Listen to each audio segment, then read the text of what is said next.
Olá pessoal, sejam bem-vindos à nossa aula de número 3, Gráficos de mudanças de estados. Pessoal, na aula de hoje, nós iremos ver diversos gráficos que representam as mudanças dos estados físicos da matéria que nós aprendemos na aula de número 2, relacionando com as suas temperaturas de fusão e ebulição. Galera, muitas pessoas perguntam qual que é a aplicação disso na prática. Bom, galera, imagine vocês estão num laboratório e vocês receberam uma amostra e vocês querem analisar se essa substância ela é pura ou se ela está adulterada com alguma coisa. Então, uma das análises a serem feita é as análises da temperatura de fusão, né, e ebulição, que é onde nós temos esse conhecimento. Para isso, então, nós precisamos conhecer este gráfico aqui, que é um gráfico que relaciona as temperaturas de fusão com as temperaturas de ebulição das substâncias puras. Então, olha só, galera. Esse gráfico aqui, no eixo Y, nós temos representados as temperaturas em graus Celsius. Beleza? Então, olha só. E aqui, nesse eixo X, nós temos representado o tempo em minutos, certo? Beleza, né? Então, pessoal, olha só como nós iremos fazer a aplicação disso aqui. Imagina que vocês receberam uma amostra e a pessoa está falando que é água. Como que vocês vão determinar se é água? Imagina que está sólido inicialmente, está aqui embaixo, está sólido. Se vocês vão aquecendo, vai chegar no momento em que a água vai começar a derreter, o gelo vai começar a derreter, certo? Então, neste momento, nós falamos que está acontecendo a fusão. Que nós aprendemos o que é isso na aula passada, né? Então, com o passar do tempo, chegou a 100 graus. Quando a água pura chega a 100 graus, ela começa a entrar em ebulição, que é a mudança de mais um estado físico. Então, galera, este gráfico ele nos permite ver o seguinte. Olha só. Abaixo de 0 graus, ou seja, abaixo da temperatura de fusão, tudo que está aqui embaixo é sólido. Beleza? Na temperatura de fusão em si, observem que a temperatura ela se mantém constante. Olha aqui. Então o tempo vai passando aqui embaixo. Então aqui é onde que eu estou destacando. O tempo passou e a temperatura se manteve constante. Nesse patamar, nessa temperatura que nós chamamos de temperatura de fusão, a matéria ela tem dois estados físicos ao mesmo tempo, que são os estados físicos sólidos e líquido. Beleza? Quando a temperatura começa a subir novamente, à medida que o tempo vai passando, significa que acabou, nós não temos mais sólido nenhum aqui nesse espaço. Então a temperatura ela volta a subir novamente. Nesse pedaço aqui, acima da temperatura de fusão e abaixo da temperatura de fusão, é onde nós temos a matéria no estado líquido. Beleza, galera? Então, aí vamos supor que eu continuo aquecendo. Cheguei aqui na minha temperatura de ebulição. Bom, se vocês sabem que a fusão é sólido mais líquido, a ebulição, então, né, fica pressuposto que seja exatamente líquido mais gasoso. Então, observem, galera, que aqui na temperatura de ebulição também, a temperatura durante toda a ebulição, ou seja, durante quando nós temos líquido mais gasoso, mantém-se constante, tá vendo? Então, assim, durante a baixa temperatura de fusão é sólido, durante a temperatura de fusão a matéria se encontra no estado sólido mais líquido, acima da fusão e abaixo da ebulição líquido, e durante a temperatura de fusão a matéria ela tem dois estados físicos, líquido mais gasoso. Beleza?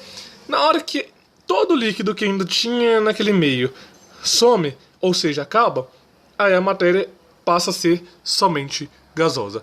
Isso é válido para substâncias puras. Beleza, pessoal? Tranquilo. Agora imaginem só, se ao invés de eu tivesse dado uma amostra e falado que era água pura, mas na verdade a essa água tivesse outra coisa misturada, por exemplo, um sal de cozinha. Será que o gráfico apresentaria as temperaturas de fusões e ebulições constantes? Vamos ver o que acontece quando temos uma mistura. Imagine só agora quando nós temos uma mistura. Observem que a cara do gráfico ele é um pouco diferente, certo, galera? Então, quando nós temos uma mistura, por exemplo, se nós tivéssemos água e sal de cozinha na mesma amostra, ele não iria apresentar temperaturas de fusões e ebulições constantes. Ele iria apresentar uma faixa de ebulição e uma faixa de fusão, conforme está representado aqui, destacado em amarelinho para vocês. Então, olha só, galera. Quando nós temos esse triângulozinho aqui, não é o triângulo da bandeira de Minas Gerais, é um triângulo do delta, né? Nós chamamos, né? Nós falamos que o delta maiúsculo em química, né? Que é representado por esse triângulo, nós falamos que é uma variação. Ou seja, a temperatura final aqui é uma e a temperatura inicial aqui é outra. Da mesma forma, temperatura final é uma, temperatura inicial é outra. Então, todo mundo que está abaixo da faixa de fusão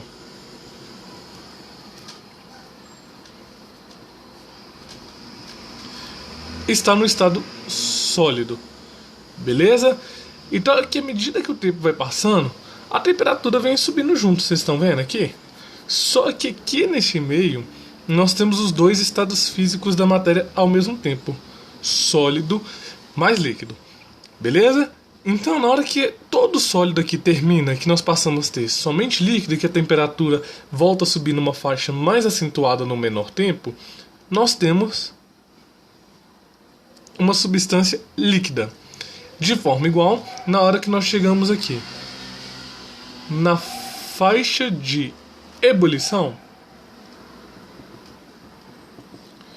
nós passamos a ter líquido mais gasoso. E igual no outro gráfico, acima dessa faixa, nós temos gasoso. Então, o que difere? A única coisa que difere uma da outra é o fato que durante a fusão, as misturas, a temperatura veio subindo e durante a ebulição também. Já que nas substâncias puras, né, a temperatura durante a fusão e durante a ebulição, ela se mantém constante.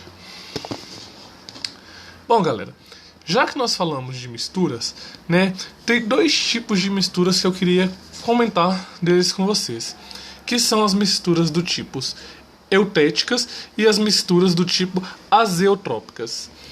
Então, galera, embora o nome feio, é uma coisa bem facinha de entender. Por quê? Misturas eutéticas são misturas entre dois sólidos, né? Por exemplo, as várias ligas metálicas que nós conhecemos.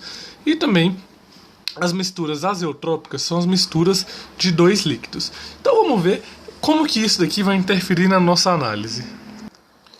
Para ilustrarmos o nosso primeiro exemplo, então, nós temos as misturas eutéticas, né? Então, galera, quando nós temos uma mistura do tipo eutética, que é a mistura entre dois sólidos, olha só, nós temos um comportamento muito semelhante às temperaturas, às substâncias puras, aqui na nossa na nossa temperatura de fusão. Porque quando está na fusão, ou seja, quando está nos estados sólidos mais líquidos, a temperatura se mantém constante. Mas se nós aquecermos até a ebulição, vocês veem que nós teremos uma faixa de ebulição, né? Então, a essa faixa de ebulição, né, nós teremos um aumento da temperatura quando nós tivermos líquido mais gasoso ao mesmo tempo. Então, isso que caracteriza as misturas eutéticas, né? Elas têm um comportamento parecido com as substâncias puras na fusão e têm um comportamento semelhante a uma mistura durante a ebulição. A aplicação disso, então, galera, nós poderíamos ver isso para determinar se uma mistura de estanho, né, com chumbo, ou seja, conhecido popularmente como a solda, né, não foi contaminada com outras coisas. Então, por exemplo, nós temos lá que a temperatura de fusão da solda pura deve ser, sei lá, um exemplo bem grotesco, de 5 graus Celsius. Eu não sei ao certo se é isso, né? E que a faixa de ebulição deve variar entre 70 e 120 graus, por exemplo. Então, qualquer alteração diferente disso, nós poderíamos afirmar que a mistura estava contaminada. Beleza? Já as misturas azeotrópicas, que está aqui do ladinho aqui, elas também têm um comportamento bem semelhante. Só que, porém, olha só, a variação está na faixa de fusão, a temperatura, né, que parece com as misturas está numa faixa de fusão, enquanto a temperatura de ebulição mantém-se constante, né? Então, um exemplo disso, uma aplicação disso daqui, que eu acabei de falar, poderia ser determinada mistura de água e álcool, por exemplo, estava contaminada, né? Então, imagine lá que vocês estão trabalhando com uma solução de água e álcool, né? E vocês não sabem se tem contaminação nenhuma ali. Então vocês fazem a aplicação, né, das temperaturas, né? E se aqui em cima, ao invés da temperatura de ebulição se mantesse constante, se não se mantesse constante e formasse uma faixa no lugar da temperatura fixa, aí vocês poderiam aplicar que a mistura estava contaminada. Beleza, pessoal? Então tá aí a nossa aula de gráficos de estados físicos da matéria. Beleza? Forte abraço e até o nosso próximo encontro.